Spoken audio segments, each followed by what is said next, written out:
রব্বুল আলামিন এই নামাজ আমাদেরকে দিলেন। ভালো করে গভীর করে খেয়াল করে দেখেন নামাজটা কত গুরুত্বপূর্ণ। ইসলামের স্তম্ভের ভিতরে পাঁচটা স্তম্ভ, পাঁচটা খুঁটি। এক নাম্বার খুঁটির নাম হলো ঈমান। কি বলেন? এক নাম্বার খুঁটির নাম হলো ঈমান। এরপর বাকি যে আরো চারটে স্তম্ভ আছে, আপনি গভীর খেয়াল করে দেখেন। হজ আল্লাহ সবার জন্য ফরজ করে নাই, করছে নাকি? দুনিয়া সব মানুষের জন্য হজ ফরজ না। আমি বুঝাইতে চাচ্ছি সালাতটা কত গুরুত্বপূর্ণ, নামাজ কত গুরুত্বপূর্ণ, কেন আমরা নামাজ পড়ি, আল্লাহ কেন নামাজ দিলেন। শুধু তাই নয়, নামাজ কেন 2 রাকাত ফরজ হলো, জোহরের সময় কেন 4 রাকাত হলো, আসরে কেন 4 রাকাত হলো, মাগরিব কেন 3 রাকাত হলো, নামাজ এক সমান হলো না কেন? আপনাকে নামাজ সম্পর্কে জানতে হবে, নামাজটা কি, তাহলে নামাজের গুরুত্ব অন্তরের ভিতরে ঢুকবে। আপনার জন্য হজ সবার জন্য না। যার হজ করা ফরজ, যার উপরে হজ ফরজ হয়, আল্লাহ তার উপর হজের বিধান দেয়। এরপরে রোজাও সবার জন্য না। অসুস্থ মানুষ যদি থাকে, আল্লাহ তার জন্য রোজাটা মওকুফ করছেন। আও আলা সাফারিন ফাইদ্দাতুম মিন আইয়ামিন উখর ওয়া আলাল্লাযীনা ইউতীকুনাহু ফিদিয়াতুন তাআমু মিসকিন। তুমি যদি মুসাফির হালতে থাকো, তুমি যদি অসুস্থতা অবস্থায় থাকো, রোজা রাখতে অপারগ হও, রোজা রাখার সামর্থ্য তোমার যদি না থাকে, তাহলে মিসকিনকে খাওয়াও অথবা ফিদিয়া দাও। তাহলে বোঝা গেল রোজা আল্লাহ সবার জন্য না, দেন নাই। যার সামর্থ্য আছে তার জন্য, যার সামর্থ্য নাই তার জন্য রোজা না। তৃতীয়টা আসেন যাকাত। এই যাকাত আল্লাহ সবার জন্য দেন নাই।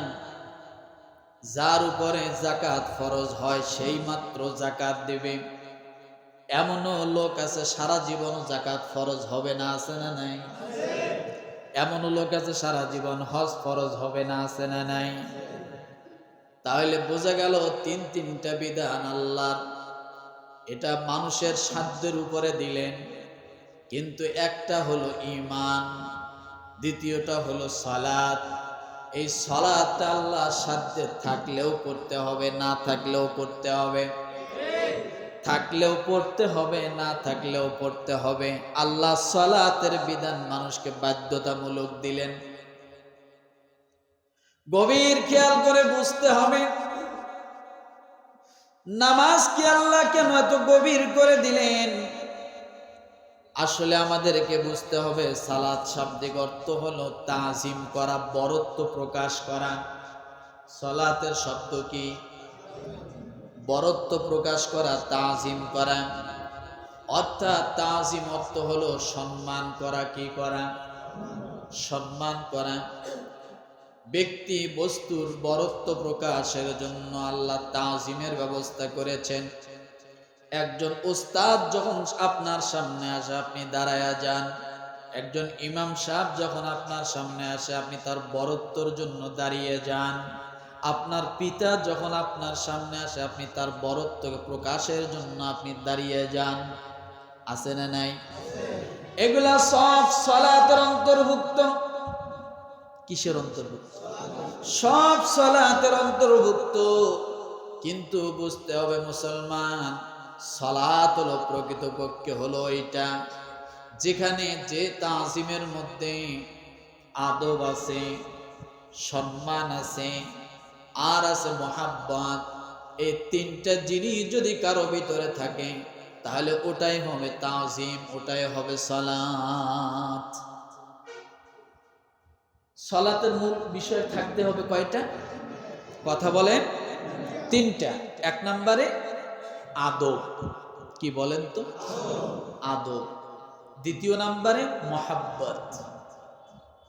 অনেক মানুষ সম্মান করে কিন্তু মহাব্বতে করে না, আছে না? স্যারকে যাইতেই হবে গেট দিয়ে, সেলুট একটা দিতেই হবে, না দিলে তার চাকরি থাকবে না, আছে না এরকম?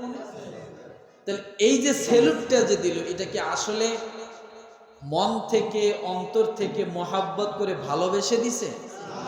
কেন দিছে? চাকরি বাঁচানোর জন্য। যদি আমি সেলুট না দিই, রাস্তার কিনারে থাকি, মাঝে মাঝে দেখি তো এমনও আশপাশ অফিস আছে, হয়তো এই অফিসের সামন দিয়ে যাইতে হবে,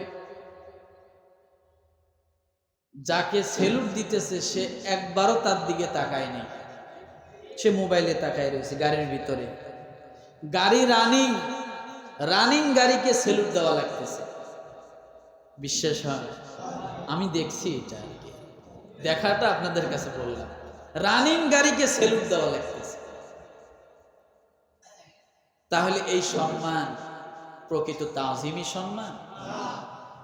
বরত্ব প্রকাশের সম্মান না।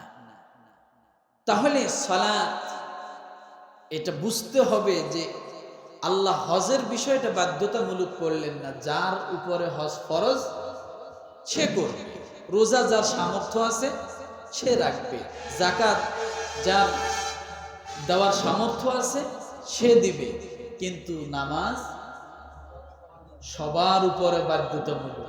তাহলে এইটা কেন আমার ভাইয়েরা? তাহলে বুঝতে হবে আমরা যে সালাত আদায় করি, এই সালাতে অবশ্যই আদব থাকতে হবে, এই সালাতে অবশ্যই সম্মান থাকতে হবে, এই সালাতে অবশ্যই মহাব্বত থাকতে হবে। যদি তিনটা জিনিস নামাজের ভিতরে পাওয়া যায়, সালাতের ভিতরে পাওয়া যায়, আল্লাহ বলে বান্দারে সিজদা দিতে তোমার দেরি, আমার রহমতের কুদরতি হাত তোমার কপালের নিচে দিতে দেরি হবে না।